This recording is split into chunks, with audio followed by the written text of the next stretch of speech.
What's up, my brothers? No, really, what is up, my brothers?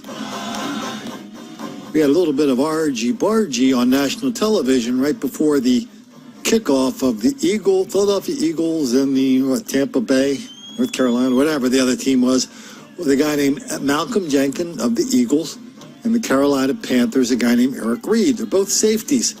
They're both down with the cause. They've both been protesting the systematic white oppression, white racism in this country. Reed did it by taking a knee. Malcolm Jenkins did it by raising his fist in the air. Reed's all pissed at Malcolm Jenkins because last year, Malcolm Jenkins was one of the guys sat down with the commissioner, and the commissioner came up with an idea to solve this whole problem of white oppression of black people in America. He said, would this problem go away if I gave you guys $100 million to play with? And they all said, that'll do it. Yeah, oh, hell yeah. Anyway, so Eric Reed is big buddies with Colin Kaepernick. And during the settlement, when they were trying to figure out how to divvy up the money, I don't know where the money went, but wherever it went, it didn't go to Colin Kaepernick or any group controlled by him or anything like that. Eric Reed was all pissed off. It almost turned into a fight. Yes, imagine that. Violence breaking out at a football game. Eric Reed's all pissed off now at Malcolm Jenkins. We'll learn more about that from his own words in a minute. But it's weird because in the Philadelphia area and in the state capital of Pennsylvania, Harrisburg, Malcolm Jenkins is one of these guys. He goes around to all the offices all the time telling all the white Republican legislators that black people are relentless victims of relentless white racism all the time, everywhere. That explains everything. And that's the only reason they get stopped, the only reason they get arrested, the only reason they get tried. That's the only reason they get convicted. That's the only reason they get sent to prison.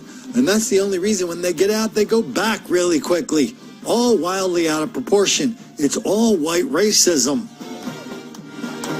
And that's why they're taking a knee. That's why they're plunging their fist in the air. You guys know that story. Anyway, Colin Kaepernick was all happy. One of his buddies stuck up for him. Funny, on the commentary, I didn't see this, but I heard about it.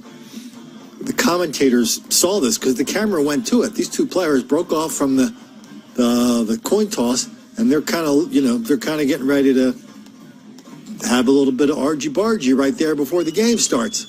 The commentators go, well, I had a feeling that may have involved something that happened off the field. In other words, they knew exactly what was going on, but they didn't want to tell us. That's the one thing that sports reporting is bad on. They basically, no matter if you work for the paper or the TV or whatever, you always are conscious that you're working for the team. And if you lose access to the team, you basically lose anything interesting you might have to say. There's a couple of exceptions to that, but they proved the rule. Anyway, after the game, they went to Eric Reed in this locker room. I think they lost by 1 point to the Eagles. They went to Eric Reed and they asked him, hey, what is up with that? So Eric Reed played the James Baldwin card. Let's check that out. No. Does it have anything to do with the disagreement about the Players Coalition? He's a sellout. Why do you say that? Because he's a sellout. Yes. I think it was James Baldwin that said to be black in America and to be relatively conscious is to be in a constant state of anger. In a constant state of anger. Are you more angry at the state of being black in America that entails, or with what Malcolm has done several last 2 years? It's systemic oppression, which is what I'm protesting, and neocolonialism. Man, it keeps happening. Do you think that he's guilty of alluding to that? Neocolonialism? I would say he's a neocolonialist. Yes. Hey, Eric. So black people are in a state of perpetual anger in America? I don't know. I guess that's, if James Baldwin said it, I mean, he was around in the 40s, 50s, and early 60s. I guess he said it long before I stole it from Eldridge Cleaver. I'm not Eldridge Cleaver's cousin, Emanuel Cleaver, mayor, then mayor, now Congressman Emanuel Cleaver, who told us in Kansas City they didn't really want to crack down on black criminality at the Country Club Plaza because all that was going to do would make the black kids angry.